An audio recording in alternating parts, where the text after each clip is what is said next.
It's great to have you down here. Can you stop body bagging Australians? I commentated your match this morning. There was at least 6 times you hit our Australian players, so we've definitely got our eyes on you in that regard, Zane. I promise I'll stop for today because we're playing against Gabe and Tyson. Unless I body bag Joey. Is it called body bagging or pegging though? Well, we'd have to. Colin is in the next room. We can ask him. We better go find out. Jenny and I were walking to Rod Laver Arena, and I heard a pickleball, and I was like, yeah. I was like, a vet with like PTSD, You were shuddering? like hearing something. You didn't just love it? It caught me off guard. Like Okay. I knew that it was happening, and I heard somebody with like a delaminated gearbox or something or another, and I was like, oh my God. There's a few of those in I Australia. flinched. I did flinch.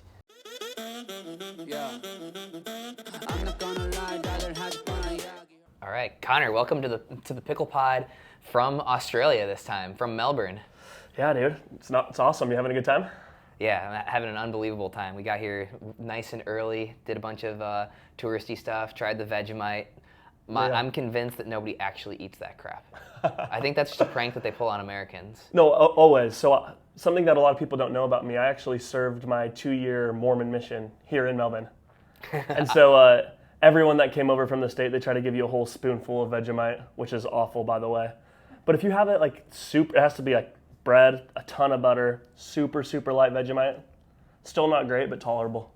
Yeah, so I didn't know that until you mentioned that the other day, that you served your Mormon mission here. Like, was that in Melbourne as well? Yeah, it was. So, it's something unique that we do in part of my church, or part of my faith, is when you turn 18, you can go on a 2-year like service mission, which is awesome. So like you've probably seen the guys like white shirt and tie, Mormon missionaries. And like, so you never know where you're going to go. You just say, hey, I'm going to go on a mission. So like my best friend Connor, who also works at the PPA Tour, he went to Portland, Oregon.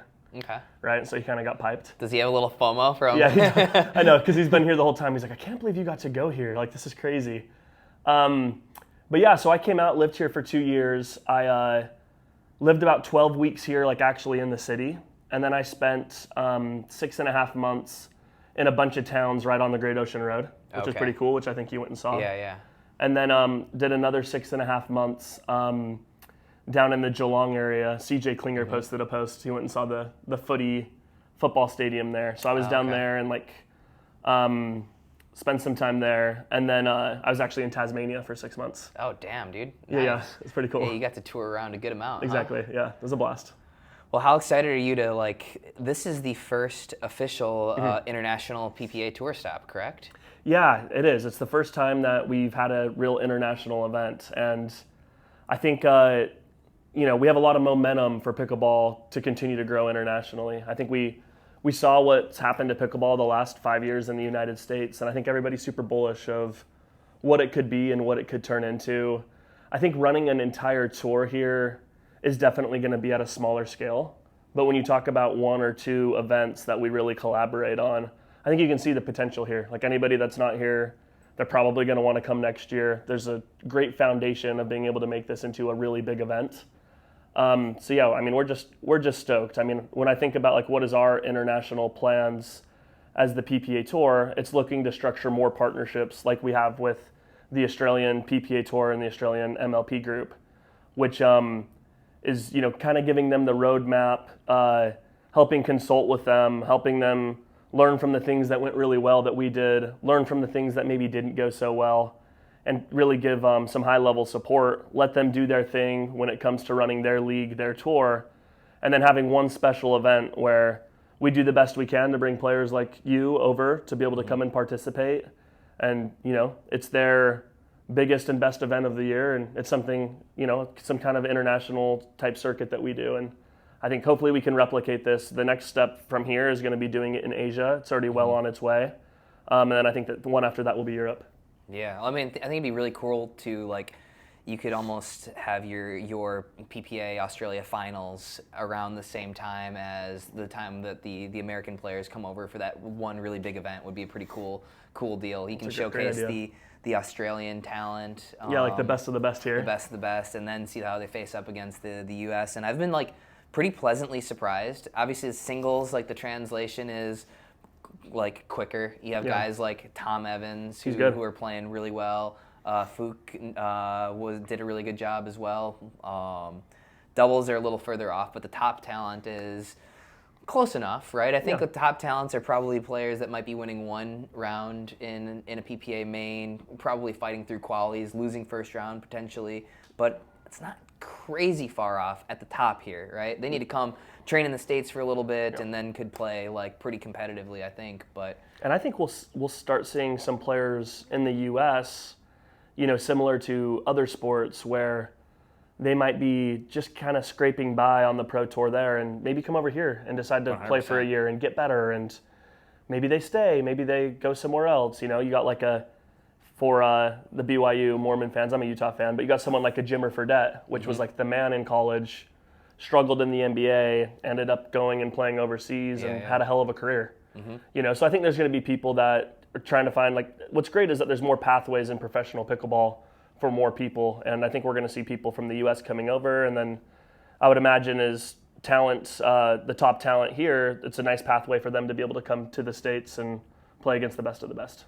Yeah, I mean, I think that there's like good reason to be a big fish in a small pond, right? Rather than, and if you get really good and you're dominant here, coming over and testing yourself against in the U.S. I think is good as well. We're going to see Tom do it. We've seen Armand Bhatia do it a little bit.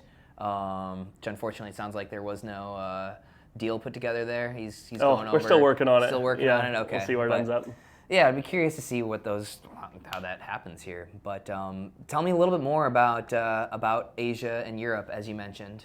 Yeah, so again, further along in Asia, so we found some really good operating partners over there, and really when I think of like how do we create a great partnership, we understand that we can't necessarily be everything to everyone internationally. Like we do a lot in the US. We own and operate a lot of different events. And so really for us, it's trying to find the right partners that we think are going to do a great job being able to foundationally grow the sport and have kind of the same,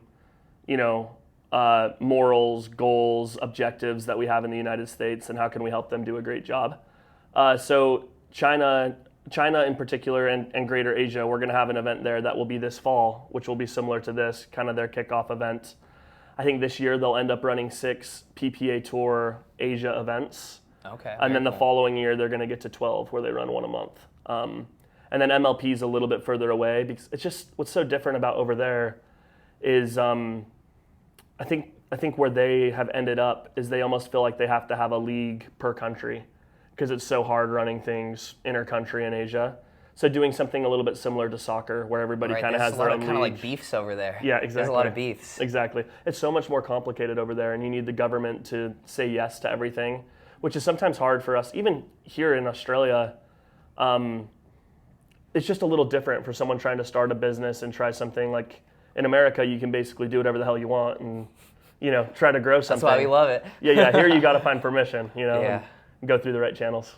Yeah, very cool. I'm serious. I would love to do any of these international events. I'm having such a great time here, and I'm stoked to see what the future holds there. What has been like what would you guess is the biggest challenge with this event in particular? And it sounds like going forward, it's just going to be working with governments. It's going to be challenging. Like what stuck out to you here as a hurdle to jump through or improve for next time? Yeah, I think for the Pickleball Australia team, like this is the biggest and best event they've ever ran. Like usually they're doing 2 courts that are pickle roll, and taping out. Oh, I gotta say, modular pickle roll is like way better. This is the best court installation we've had in a convention center yet. Yeah. I think the squares make a ton more sense because you're basically putting them all down in, I don't know what they are, 4x4 pieces. And if there's a blemish or something that's wrong, you pull that one up, swap it out, see what's underneath, grind down the floor. Yeah. When you're dealing with that big roll, it's like one thing goes wrong here, you fix it, but since you did that, there's 2 things wrong down there. Right. When I saw the squares, I was like, oh, fuck. But I was like Bay, baby. Really pleasantly surprised. So anyway, I feel like that's a good they've done a great learning job. Deal for that's something we can learn from and for other convention centers. Yeah. No, I agree. I tweeted as well. Nothing better than like walking to a tournament the morning of. I think convention center is the way to go, legitimately. Yeah, there's a lot of pros and cons from it, but I think this was a good first step to get it right. We actually had the pickle roll people come over from the States, and they're the ones that did the full installation. Okay. And they worked their asses off. They did a great job. what's crazy here is like you've got a 24-hour load-in. So you got 24 hours to take a concrete space and turn it into a tournament venue for the week. But yeah, I'd say the biggest challenges here are, one, it's the first big one they've done. And so I think next time it's going to be a lot bigger, a lot better. And I think for us, you know, the US-based team, we didn't really know exactly what it was going to look like. I think it definitely exceeded all of our expectations. We kind of came over here, all hands on deck. How are we going to be able to help? And I think now that we've seen it once, next year we're interested in spending a lot more money, really building this out and trying to blow it up. Because like it's been crazy since we've been here. Every sponsor that's not here is like, hey, how can I get involved? When's the next one? There's something about being international and being part of that growth and trying to take pickleball to the next level that I think players like yourself want to be a part of, and also the biggest and best brands that really believe in the sport. They want to help it grow. Mm-hmm. Yeah, 100%. Last question, unrelated. I woke up this morning with an email from the PPA announcing like 16 tour stops for the Challenger Series. Like, where did that come from? I knew that was a thing, and then we've got like dates and locations, and you're hitting up Eau Claire, Wisconsin, and a lot of these like secondary markets, but markets that a few of them that I know I've been to for clinics, like Quad Cities, Illinois, Eau Claire, like places that I know have good pickleball followings, but aren't your Milwaukee's, Twin Cities, right? Like, what's the deal with like the locations there, and take us through a little bit of the Challenger Series. Yeah, I think what we're really focused on when we say like, hey, what is pickleball even going to look like going into next year? We're going to be focused on less events when it comes to the PPA Tour and possibly even Major League Pickleball, where the best of the best are going to be. And so you'll likely probably see a PPA schedule around 20 tournaments next year. Next year being 26? Yeah, 26, not counting the international stops. We expect the best players to play 16 of those. And then, really where we're at is there's so many people that want to host a PPA Tour tournament. We also have a lot of talent where people are starting to say, like, how do I become a pro? What's the pipeline? Like, how can I make this my job? How can I prove myself? How can I become a professional player? And I think what we're trying to do is be able to answer some of those questions by having the Challenger Series. But I think most importantly, there's so many cities that want to host an event now. And we think it's a great opportunity. Like, basically, we're putting in a step before holding a PPA Tour event. We're not going to look at anywhere to expand to add a PPA Tour event unless you're hosting a Challenger stop. Oh, interesting. So they've got great city funding. We've got great so you've backing. got to crush it at a Challenger event, and then if you do that, then you can have an opportunity to rotate in. Yeah. Gotcha. So yeah, no, we're excited about it. I think it's going to be definitely more of a grassroots push. I think, obviously we signed a ton of players when all this shit happened with MLP, PPA, and there's a lot of people that maybe aren't necessarily ready to be playing at the top level every single week. And I don't mean to be rude, but someone like a Luke Wasson, like he'd probably do better right now playing more APP events or playing more events where he can get better exposure, not go 2 and out, be able to play. And there's more people. It's not just Luke. And Luke's a great kid. I think he's going to end up being a pretty good player. But doing something like this gives him the ability to go over, get some experience, go deeper in draws.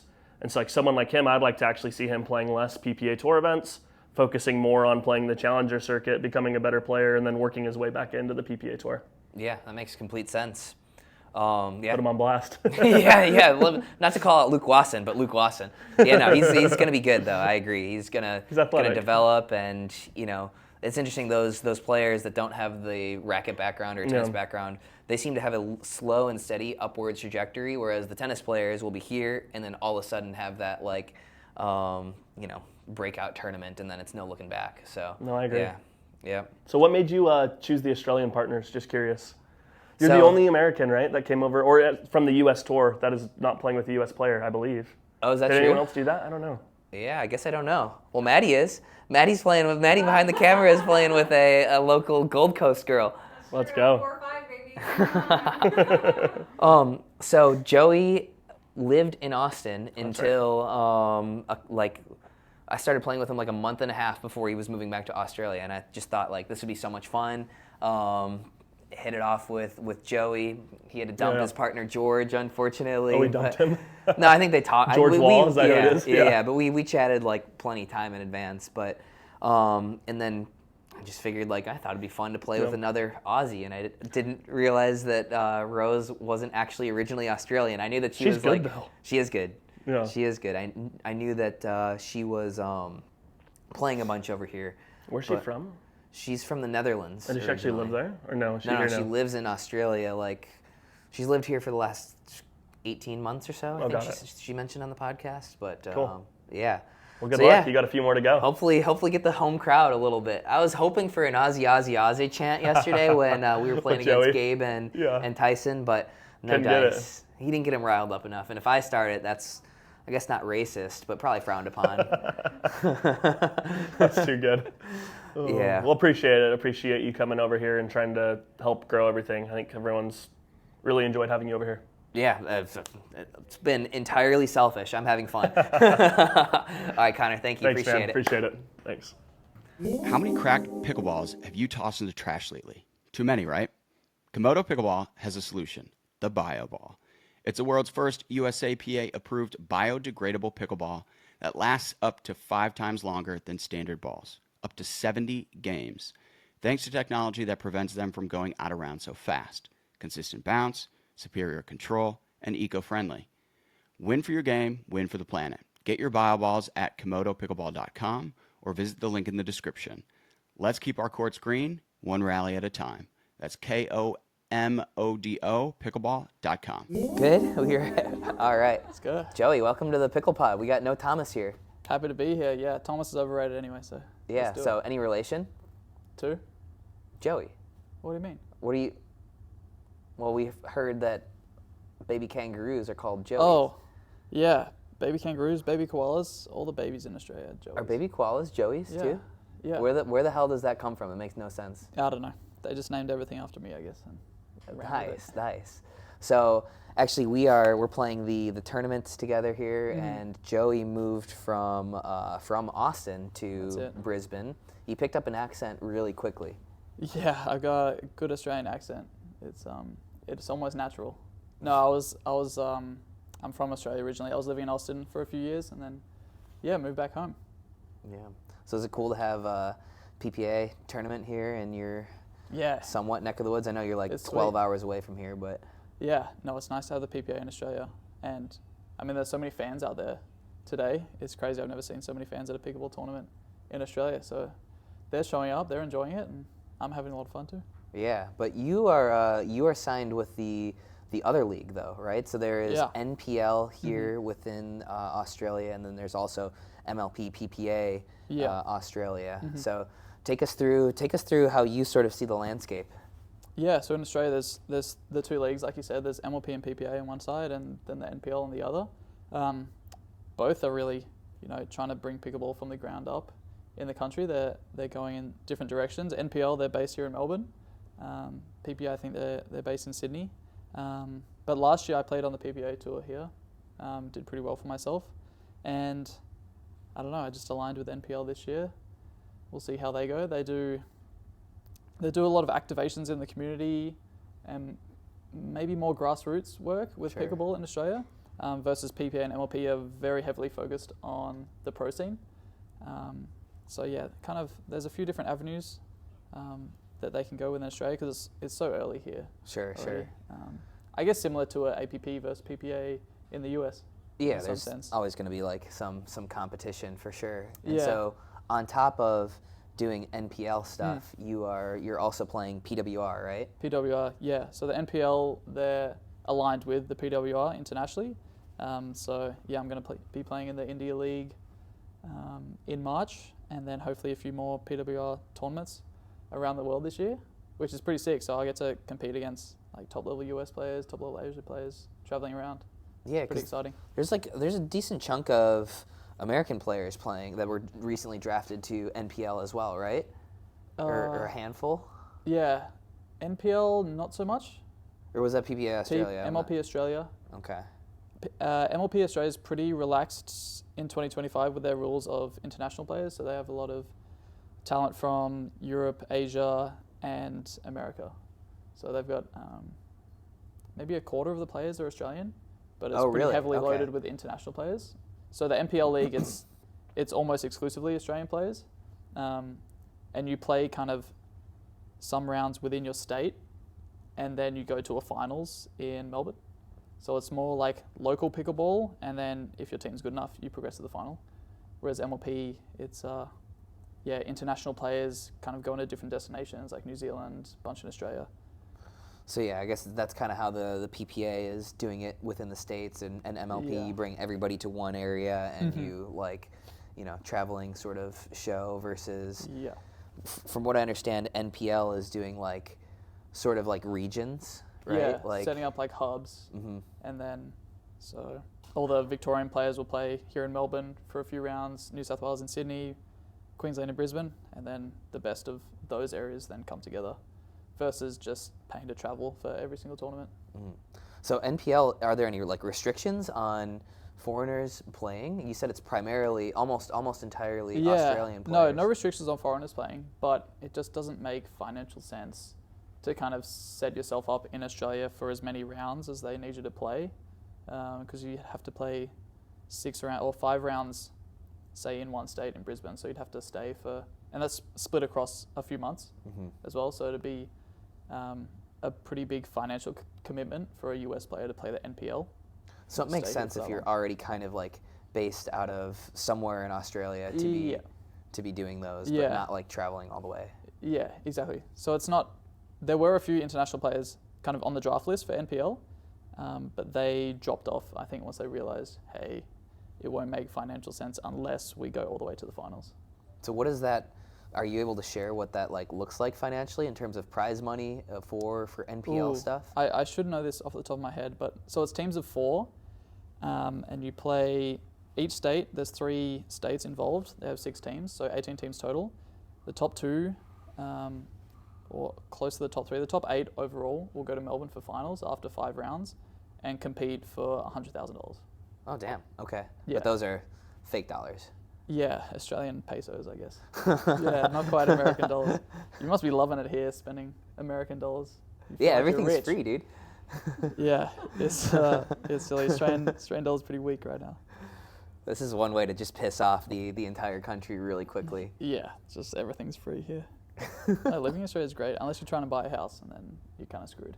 Yeah, Jenny's been here at the tournament with us, or with me, and we've had an awesome time. Like, want to come back and go see more than just Melbourne. Want to go see your area, Brisbane, Sydney. Brisbane's nice. Go to Sydney's beautiful. Newsy. Is that what they say? No one says that? Okay, I heard Zealand. somebody say it. I swear to God. No one says that. They're No one says pranking it. you. They're pranking me. I've People learned have a lot probably of new. told you a lot of fake slang, actually. Yeah, but I do know bogan. That's like hillbilly. So I'm going to bring Bogan. that back to the States. I'm not a bogan. Yeah, whatever I you promise. say, bogan. Nice. Well, you also just played over at the actual Australian Open. The Australian Open put on a pickleball event during the weekend of the championship weekend, during the Thursday, Friday, Saturday, Sunday of the final weekend of Australian Open. You and your team were able to take the dub. We took it out, yeah. Despite your play, but Yeah, I played like ass. we don't swear on our podcast. Ass. Oh, no? No. There's no swear jar anymore? No swear jar. Oh, oops. Oh wow, we actually had Sorry. a fan of the podcast. Look at that. Yeah. You're listening. I know all about it. But tell us about that event. Yeah, that event was sick. I mean, it's the first time pickleball's been featured at a tennis Grand Slam. And it was probably the biggest crowd I've played in front of. They put us on court 3, which at the Australian Open is kind of right in the mix, right in the middle of the Melbourne Park area. Jenny and I were walking to Rod Laver Arena, and I heard a pickleball, and I was like, oh. Yeah. I was like, a vet with like PTSD, You were shuddering? like hearing something. You didn't just love it? It caught me off guard. Like Okay. I knew that it was happening, and I heard somebody with like a delaminated gearbox or something or another, and I was like, oh my God. There's a few of those in I Australia. flinched. I did Yeah. flinch. No, but it was awesome. So, yeah, we had a big crowd coming in because if you had a grounds pass, you could come in and watch. We had the top Australian players, a few international players like Zach Taylor from the US was there. Because Yola was involved in this event somehow or another. Yeah, I think right? Yola was a major sponsor, so they got a few of their players involved. And Tennis Australia, they really took us in, and they weren't just like pretending to be nice and here's pickleball off to the side. They were like really keen on running a good event for us. it was great as a player. It felt like we were professional tennis players almost. Like we got passes to go get food where all the players can get food. Oh, damn. Were all you the mixing it up gym with facilities. any of them? No, No? I wasn't there with Yannick or anything. No? No, unfortunately. Come on, that's your opportunity. I was too busy playing pickleball. I was too focused. You and Yannick look like you could be like brothers. He stole my look. This is true. You're older than he is. I got a bone to pick with him. He stole my look. Yeah, well, you could have picked I need it to steal in the his cafeteria. I need to steal his backhand. Yeah, that's fair. Don't It's we all? pretty nasty. But yeah, we competed. Total prize money was over 100,000 for the weekend. So there was good money behind it, and we had a lot of stream viewers. So they put us on the Australian Open YouTube channel. Oh, sick. And I think one of the streams has like 23k total views at the moment, which is huge for Australia. That's like 10 times what we would normally get. I can only imagine how brutal those comments are on the AO's YouTube channel. Oh, on Instagram, the comments were like gross. It was sure. It was so funny to read. Like, what are you doing to tennis? Like, you're showing people that pickleball's fun. Blah blah blah. It's like whatever. So the format was kind of goofy of the tournament, though, wasn't it? Like, Yeah, it was very singles heavy. Yeah. It was like four players on each team, and you'd play. It's like I'd play singles against both the other guys on the other team. Then we'd play one gender doubles, one mixed doubles. So it was eight singles matches overall once you count them up, and then only 4 doubles. It's pretty Yeah. singles heavy, which kind of makes sense for a tennis tournament, Right. showcasing that side of it. It You- was interesting, and it was timed as well. So Yeah. singles went for 10 minutes, doubles went for 20, and like when it got to 9.5 minutes in singles, like balls got kicked away from whoever was leading, and That's always been shoes got a problem. untied, and We used to have this like East-West thing. Jay, did you ever play that East-West thing? It was a tournament way back in the day where it was timed, and there was like players from the East Coast playing against players from the West Coast. oh, nice. I don't remember how like long an they all-star were. weekend kind of thing. Exactly, but like as soon as you got like a good lead, play slowed down so much. Like ball got lost, got to go to the towel, everything. Yeah. Instead of hitting the ball back to the other team, it always went into the net, like You hate just to to see it. burn like 5 more seconds. I did like the time format though, like because you knew when you'd be on. Like the matches had definite start and finish times, basically. It'd be interesting if it was like time in play, right? Right. So the clock stops when you're in between points. Kind of like football, Yeah. like soccer. Yeah. Where there's like injury time added on for Or all yeah, the wasting. injury time. Yeah. Or you just stop the clock in between like a basketball or something. Do they do the same in netball? I don't watch netball, unfortunately. Okay. I think it's similar to basketball. Okay, got it. Yeah. All right. Just trying to. I'm trying to like. Cricket? You know, cricket. You love cricket now. I kind of hated cricket, to 5-day be match. honest. I went to And the you first lost in an half hour. hour of the first 9-hour day of the first one of 5 5 days. days. So yeah, we made it 1/100th of a cricket match and called it Yeah. quits. That's so bad. It's basically like baseball, but let me play 3 baseball games in one day for 5 days, and then you have a And test we love cricket it. match. We do it all summer. You just sit in front of the TV, drinking beers and watching cricket. It's great. Nothing better to do. Okay. Yeah, I would like to see one of those formats where you have actually time in, time out. Because you could like, if you were ahead, you could really play like grindy points and just Right. not try and speed up and whatnot. And if you're behind, like you just play a little bit more aggressive on the clock. Yeah, try and get some That could quick be points. interesting. Yeah. Yeah. I actually got screwed over one of my matches. I was down 5 points singles with like a minute and a half on the clock. And I just ripped, I think, 4 big third shots in a row.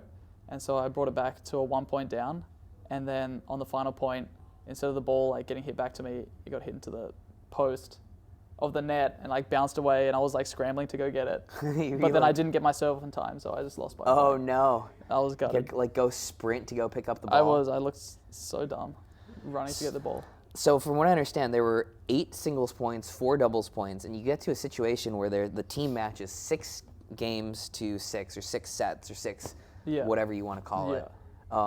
And it was a 5-point first to 5 tiebreaker Yeah. in doubles. Six games apiece in the final, and then we went to a 5-point playoff. Damn. So it was like as close as it could have been in that final. And isn't it at 4-4? Isn't it a sudden death point? Golden point. Golden Yeah. point. So I did nothing during this 5-point final. It was all my mixed partner, Mickey. She just played lights out. And then at 4-4, she rips a drive, and then one of the heaviest topspin drops I've ever seen. Like, just, she had ice in her veins and went for it. And it was sick. Like before the final point, I was hyping up the crowd, like getting the noise, even though I was like so nervous. And then Good we hype won. man. It was sick. Yeah, it was actually an incredible experience. I wish I could relive that. Hopefully I can next year, the Australian Open 2026. Yeah, I hope they do it again, and I think it's really if you cool. get better, they'll invite you. Perfect. Well, we'll break that one down in post production, but I think it's really cool to see like a tennis organization actually embrace pickleball. It really seems like the only one so far had been UTR in the States, who really dove in and started doing a rating system for pickleball, partnered up with the APP. Okay, yeah.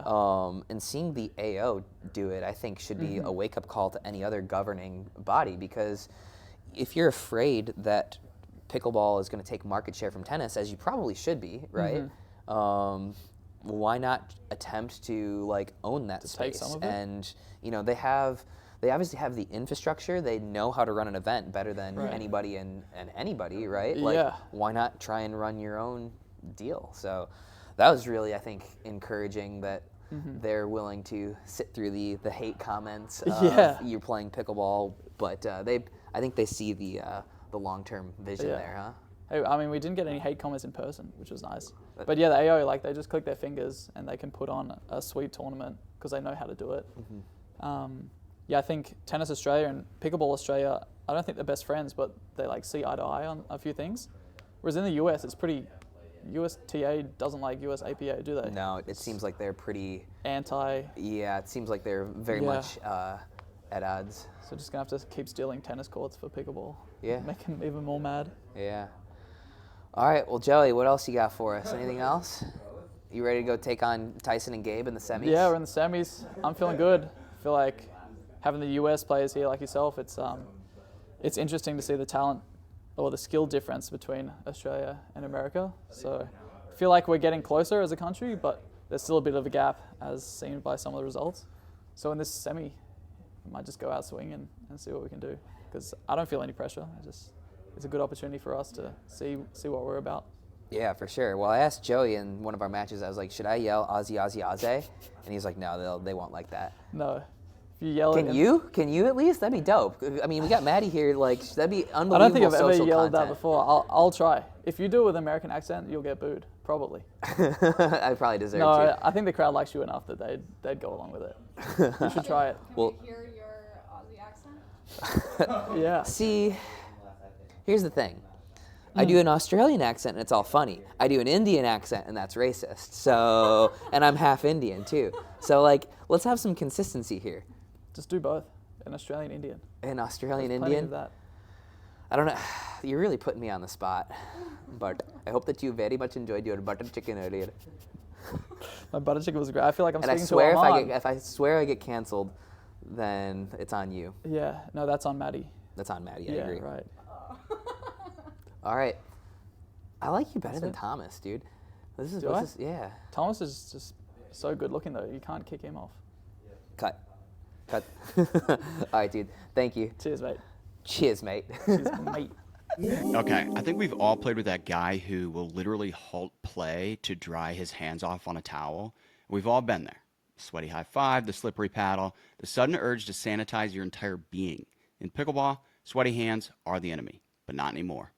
4On Total Grip Spray is here to save the day and your grip. A quick spritz on your hand or paddle gives you instant, rock-solid grip. No sticky residue, no weird smells, just pure, unadulterated control. So ditch the slip and slide and grab some 4On Total Grip Spray. Visit the link in the description to try it for yourself, or go to 4on.se. That's the number 4on.se. All right, Pickle Pod. I'm here in Australia with Roos Van Reek. Very first time I met you was like 10 days ago at the Jar. Yeah. I accidentally called you Roos. I mean, it's fine with I go by everything. Yeah, but Roos is like how you spell it, but like Rose is normally how you pronounce it. But it is a Danish name, correct? Or No, it's a Dutch name. Dutch name. Okay, I'm sorry. Yes, no, that's okay. And you might actually have to explain that to some Americans too. Yeah. So I'm from the Netherlands, born and raised there, and yeah, and then 2 years ago I moved kind of to Australia. So, Yeah, so people have been telling me that like when you moved here, that's when, and first off, that you're like an honorary Australian, but you moved here and you picked up the game in the Gold Coast, correct? Yes. Yeah, so I came 2 years to Australia as a tennis coach, as a full-time hitting partner, and one of the coaches that worked there played pickleball, and for me, I was like, I lived full-time with the family, so to get out of the house, I just had to find some social time, so I played pickleball, and then I was like, first I was a little bit resilient, like maybe it's not for me, because I was still full-time in tennis. But then, I met so many wonderful people, and that's why I played from Wednesday, and then from Wednesday to like Thursday, Friday, and then every day. And then I was like, oh, maybe I'm kind of right. So you came here, you said you were like working with another player? Or were you trying to be like a pro tennis player? Or I was a full-time hitting partner for two sisters. They were like 12 and 14 years old. And I was just on the other side of the court, just hitting balls every day, like 6 hours a day. And and then in the meantime, I play pickleball. So after 6 hours of tennis, you're like, I want to go get more exercise and play some pickleball in the afternoon, or what? I just want to meet other people. Yeah, fair. So that was my first intention, just to get out of the house a little bit. That's crazy. That's a crazy amount of stamina to go hit for 6 hours of tennis and then find some energy. I think I'd be sleeping until the next day if I played that much. I had some very good naps in between, if I could. So you started out as a hitting partner for these kids, and you started playing pickleball, started getting pretty good, of course. And at what point did you say, like, all right, tennis, this is enough for me. I want to start training pickleball more seriously?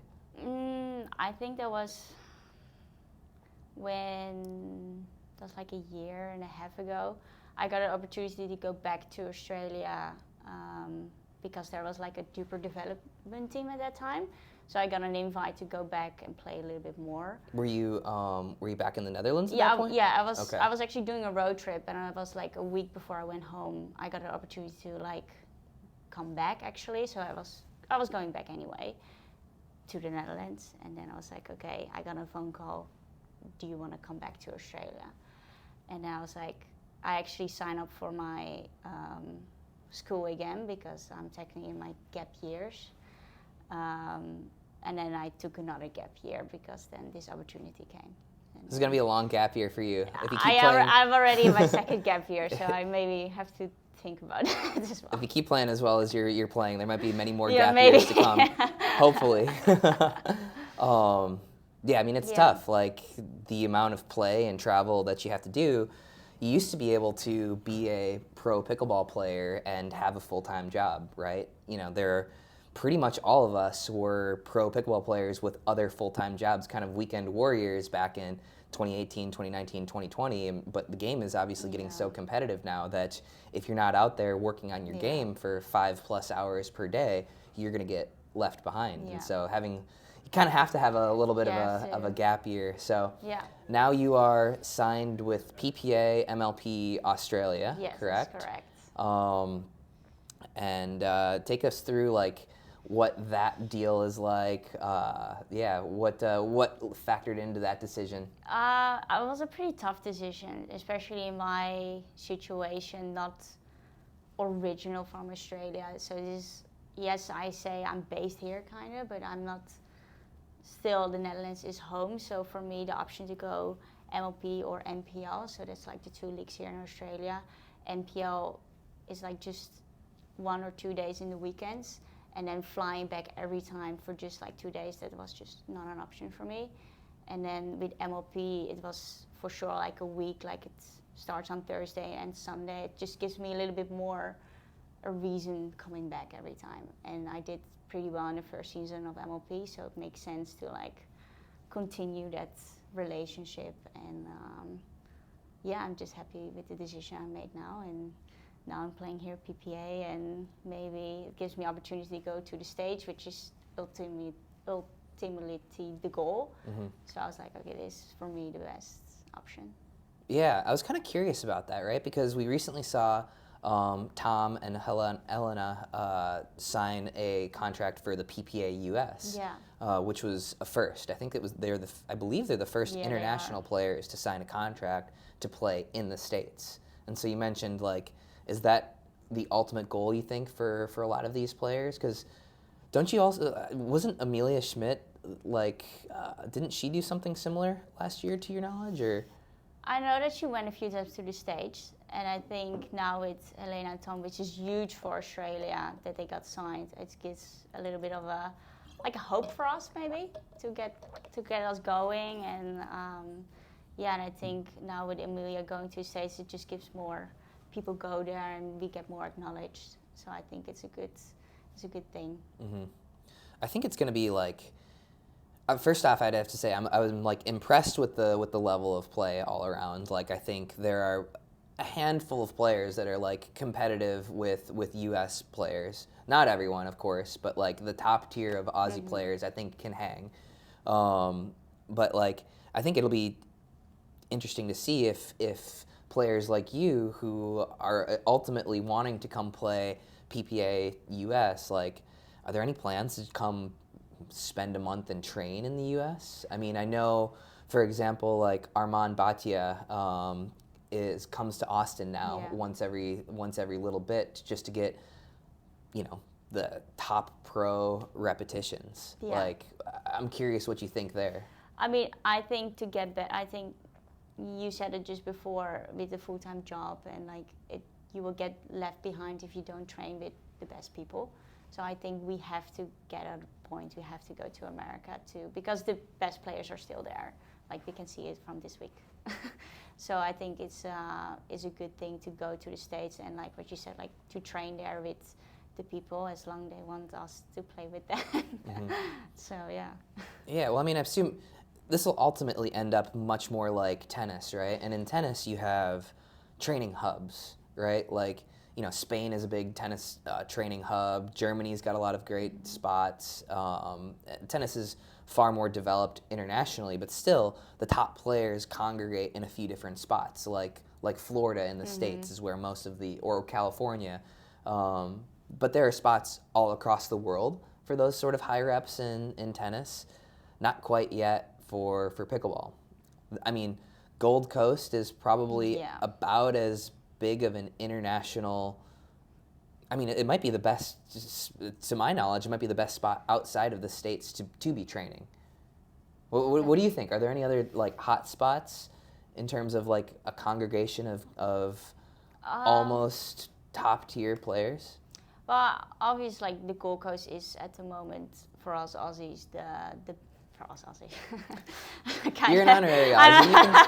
You're honorary Aussie. The best spot to train with, because they're like everyone is there. Like, we can train, and in my knowledge, I know that Europe is still left behind. Mm-hmm. So I don't think that's the place to go, like to have good hits. I know China is getting very big. Mm-hmm. I just signed with a new sponsor, Ram Sports, and they have like now facilities, which I was there just before the AO last week. I was just there for 10 days, and we had like a whole group there, and we had like 10 days of like 6 hours. And for me, that was the first time I could actually spend training, just like 6 hours training, and that's it, without doing anything else. So I think it's just also obvious the people matters with who you train, but it is also everyone has to have to be on the same page. Mm-hmm. Yeah, the way you train is super important as well. Yeah, I mean, a lot of times we'll find ourselves, we've got all the best players in Austin, but we find ourselves occasionally with a little bit of a dick around practice session, which doesn't accomplish anything for anybody. So yeah, you're better off with lower level reps with people like really dialed in and focused than you are with the best players, even if they are, especially if they're not like dialed in. So tell me about that China trip. So you mentioned that it's for your new paddle sponsor, Ram Sports. Where in China do you go? In Shenzhen. So it is based in Shenzhen, and it's at the mall where they have like 3 courts indoor, and then 3 courts outdoor, and then 3 courts or 4 courts with like a roof that goes open and closed. So whenever retractable roof. It's insane. Like, I'll show you pictures later, but it's pretty impressive how they made at this like almost in like 4 months. And they don't mess around over there. They don't mess around. They can No, turn something. They can turn something. They're like the Amish. Yeah. Very different, but very They similar. have the people right there. Build a barn in a week. Interesting. So, like, do you think we're going to see more of Chinese companies starting to own these paddles? I know New Pipo for a long time has been a super successful brand that hasn't like really broken into the pro scene too much, but they're huge on Amazon. I'm sure they're selling millions and millions of paddles. Yeah. Like, what's any insight into the strategy of Ram Sports or any predictions for China manufacturing in general? Yeah, I know that Bramsport is like very, very serious with their brand in the way of like, if they can provide in like 3 months like such a facility already, I know that I have faith in them that they're gonna be huge in China itself. I know they just signed Yushe.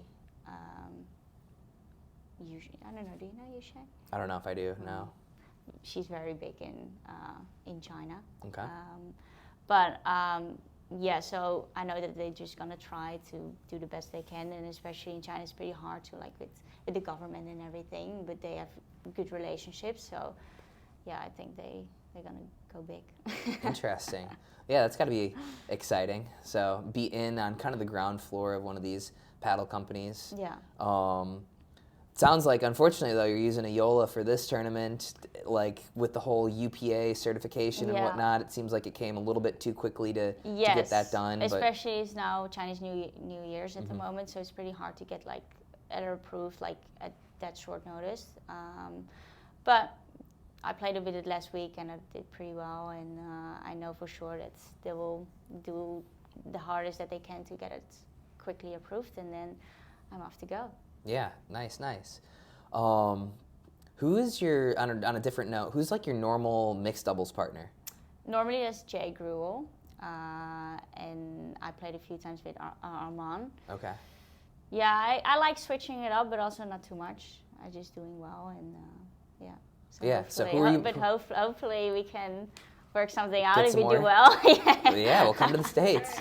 I think this is I'm getting my, this on the. this is my last Aussie tournament for this year, unfortunately. I would love to, I really hope that they do it again next year. I mean, this has been so much fun.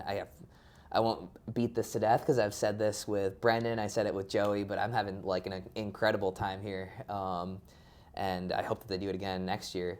Selfishly, I hope they switch to a different location so we get to explore yeah. more, right? Like, would Yeah. love to see it happen in the Gold Yeah. Coast. Not that I don't love Melbourne, like it's the Just only something different. Yeah, exactly. Let us explore a little bit more and whatnot. But anything else you got for the pickle pod? For the pickleball, well, I'm captain of the Bondi MLP team, the Bondi Pickleball Club, and yeah, I think I'm going to do very well this season, so I'm just getting a shout out to my team. All right. What's the best way for people to watch MLP Australia? On YouTube. I think YouTube? everything is on YouTube. So, Okay. Just support us. Perfect. No pickleball TV nonsense. No. Respectfully. Awesome. Well, Perfect. Roos, let's go kick some ass today. Yes, let's get a win. Let's go. Thank you. Pickle pod. I won't ask you too many gotcha questions. I have listened to your podcast, Yeah. Zane.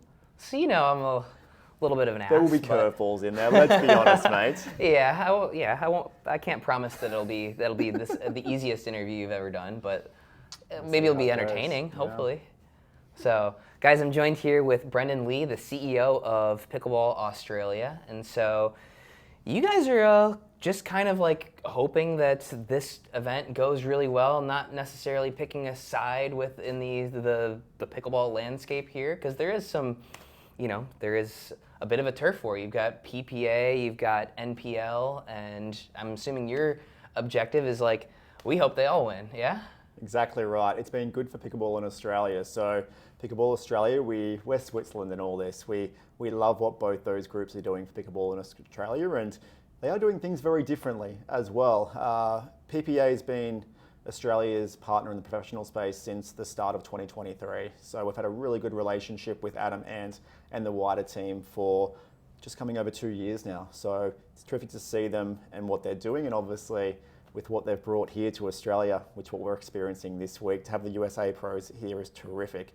But on the other hand, NPL, they've really reinvented the wheel in many ways. They've really tried to do things their own way in Australia, really focusing on singles rather than the traditional doubles format that we see in pickleball.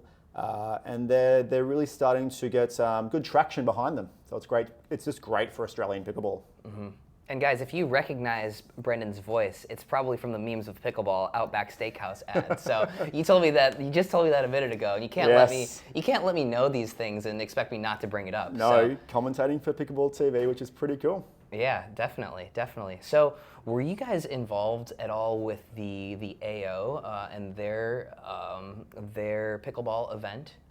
So once again, a new player in the group, Tennis Australia obviously coming in, seeing the opportunity that pickleball is presenting for tennis operators in Australia, essentially. So the AO event was terrific for the Australian players. You know, I definitely think they wanted more of an international flavour for their event. They didn't quite get that, but what great publicity for the sport of pickleball. Once again, trying to do things their own way and a little bit differently, but we were supporting them from probably October last year when they first invented the idea. So they utilised all the Pickleball Australia referees. So we do all the formal education and training of the referees, as with the referees that are out here today at the PPA event as well. So we supported them with the referees for the event. And I have to say, they're doing a pretty good job. I like to give referees some hell, so we've had no problems so far, but I'm going to try. Yeah, look, I'm going to try my hardest. We're obviously really interested to see the differences in the comparisons between USA referees and Australian referees, but also from the commentary perspective as well, and seeing what's done differently, what you guys like, what you don't like, and then trying to add to it from there. Yeah, I mean, it's interesting. It seems to me that here at this tournament, it's primarily following PPA rules that we're used to. So for me, I don't know if there are any differences. I don't think there are, and there haven't been any that I've noticed. So look, it's actually really hard for our Australian referees at the moment. We're having ongoing discussions with them because you have the PPA or the UPA rules and regulations. We go by the Global Pickleball Federation, so that's who Pickleball Australia is aligned with. We have 100 sanctioned tournaments that our team coordinates with clubs on the ground each year. So we have the Global Pickleball Federation rules, the UPA rules, the NPL rules, and then the rules that TA brought out last week. It's challenging for these referees to work around all those little intricate details. Yeah, for sure. Yeah, that sounds brutal. Brutal from a fan perspective as well. And it is, and we're starting to get to that point now where we're like, it's actually going to get confusing for the market because they've got to get different tastes of how pickleball is played, and there's not really any symmetry between those. Mm-hmm. Yeah, well, I guess at the bare minimum, at least they're seeing pickleball. So they're seeing at the bare pickleball, minimum, and that's what the AO event was great for, right? Just new eyes on the sport. We know the Australian Open is attracting a more diverse audience year on year. There's been so much publicity about the different crowd that they're getting in there now. It's more like a festival rather than a Grand Slam type thing. So it's those eyes now on pickleball, which is great. Yeah. So, you know, something that I actually just learned when I got here was that there are very few, if any, public tennis courts in Australia. It's all run by Tennis Australia, correct? Or private clubs. Yeah, the clubs on the ground. So generally, there's incorporated clubs and associations on the ground that lease the venue from council, and they're the ones coordinating the clubs on the ground. That's right. But public access courts, far and few between. But we are seeing a few public accessible pickleball courts starting to emerge, especially in Brisbane. Interesting. Yeah, I was going to ask, like, do we anticipate having the same sort of form of pickleball following where Pickleball Australia kind of owns and operates these courts, or do you think it is going to be, you're going to have some public facilities? It's definitely, we've got a blank canvas to work with, right? So we can really see what's been done well in the past from obviously the USA from a pickleball perspective, but also in the Australian sporting landscape. Generally in Australia, we're ruled by the not-for-profit sector. We have a really good state and federal funding that's available for not-for-profit entities, essentially. So the NFP sports sector in Australia definitely rules in comparison to commercial. That's why we haven't seen a huge influx of commercially invested pickleball venues in Australia, like what you see in the US. Like, I'm not sure it's the same on the ground over there, but from an outsider looking in, there's just so much happening over there from the commercial venue perspective. But Melbourne, you've been to a few this week. There's obviously a few in Melbourne that have a few, but it's... Yeah, we got over to the Jar, we got over to Eastern Indoor Pickle, we got over to to Pickleball Palace, so a couple of them. Definitely. But it's pretty much in Melbourne where we're seeing that happen. We haven't seen anything really happen in Brisbane, Gold Coast, which has been the hub of pickleball for so long in Australia. Right, yeah, that's what I heard, is that's where most of it sort of originated here in Australia. It did, yes. To me, it seemed like from a state's perspective, you hear about like India taking off, you hear about Vietnam, but I feel like I've been hearing about Australia for a longer time. And you guys have it seems like a more established tournament infrastructure and whatnot. I'm curious, do you think I'm correct that Australia is a little bit more established than some others? And if so, like, why did Australia embrace pickleball so early on? I think Australia's got the model right. We see so much fragmentation around the rest of the world, but being so isolated here, we've been easily able to, I guess, do things our own way here for some time. The rest of the countries around the world, you named a few, India, Vietnam, China especially, they've got the population to obviously have so many more players than what we're ever going to have here in Australia. But what we've done well for the last 4 or 5 years is get our modelling right. We obviously have PPA and NPL here. They both work with Pickleball Australia, which is really important to keep everyone working together. But we've also got so many passionate communities on the ground. Like, we've got around 300 or just under 300 clubs that are actually affiliated with our state members in Australia. So I think in Australia, everyone's working better together to actually grow and develop the sport. There's not that fragmentation like what we see in other countries. Other countries? What other countries? Couldn't be the US. There's a number, like India especially. Yeah, I think India is actually worse than America when it comes to the number of bodies trying to identify and establish themselves as the peak body or the professional tournament operator. Gotcha. Well, what do you find are some of the biggest hurdles? Like, what's next for Pickleball Australia? Like, yeah, what can we expect for next year here in Melbourne? I think there's always a challenge, right? And I think we're growing and developing. It's like it's a small business essentially that we've started here, but it's growing so quickly. We always laugh about, we love that pro pickleball's here, but Australia wasn't ready for pro pickleball when it first landed here 2 years ago. Hey, like, here's the thing. The US wasn't either. Like, you just got to jump into the deep end and make it happen, and then you'll figure it out from there. Exactly. Nobody knows what they're doing, No, dude. exactly right. Fake it till you make it. But Yeah. I think we've done a really good job of working with both the groups, with PPA and NPL, to work with them, to assist them on their products. But look, they're doing terrific, both organisations doing terrific things for pickleball in Australia. And I think the hurdle for us is definitely from a venues perspective right now in getting those purpose-built pickleball facilities. We have a lot of indoor facilities in Australia, so the sport and rec space of where you've got those indoor badminton, futsal, basketball hybrid courts, we have heaps of them in Australia, but they're all on indoor timber sprung floors. Sure. Not ideal. We don't see Not that much ideal, in the but States. sure. But that's actually how we all started in the States, right? First 5-6 years I played, I've been playing for forever, since 2013. Like, you take what you can get, right? And so better to have those with some lines on it than Exactly not have right. the facilities at all. And then as the demand gets there, that's when you continue to build out those facilities. And it does sound like the demand is certainly there, at least from what I've seen around Melbourne and whatnot.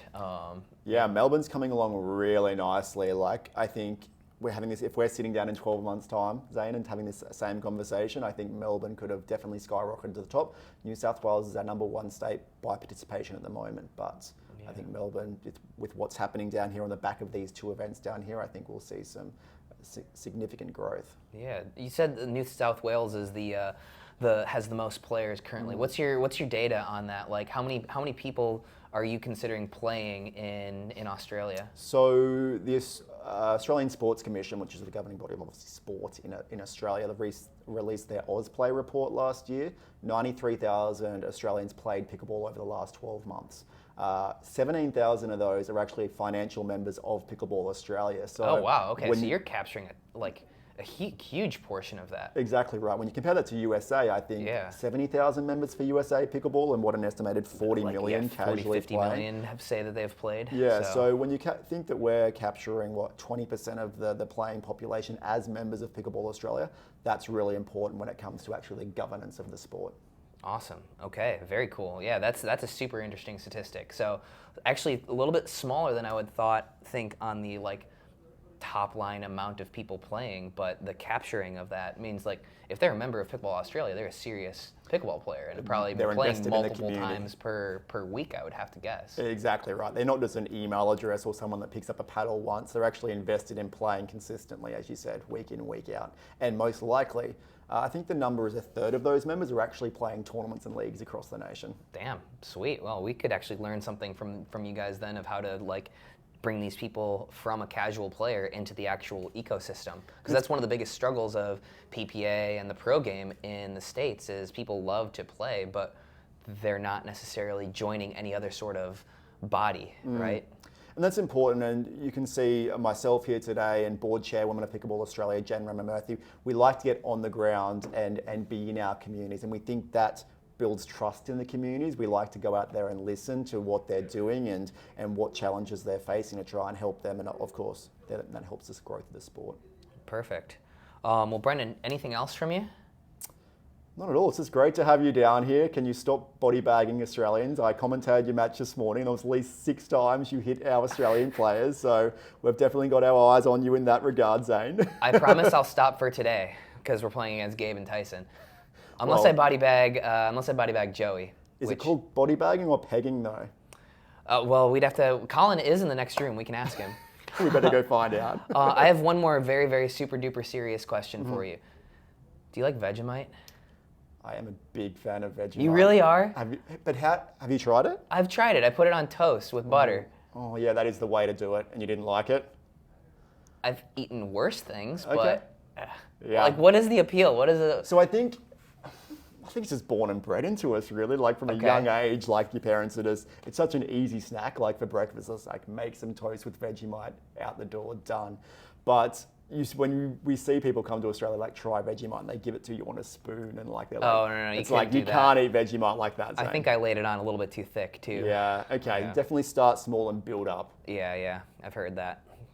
I just jumped into the deep end. Everything else I've had though, Tim Tams. Tim Tams, I was oh gonna my say. goodness, those are 10 out of 10. Lemingtons? Lemingtons were mid. I'm not gonna lie. Okay. Fairy bread. Haven't had that. Okay. That's just like bread see. and butter with like sprinkles on it. Okay, all right, fairy bread. All right, good to know. That's another one you definitely Let's have to see. test out. Kangaroo meat, only okay. You tried it? I did. Crocodile? Have not done that. Okay. Have not done that. So, You yeah. still got a few delicacies of Australian cuisine to test out yet. Yeah, a few more. So, well, Brendan, really appreciate you taking the time, dude. Thanks, Zane. Thank you. Appreciate it. So, awesome. Good luck out there. Thank you. Yeah.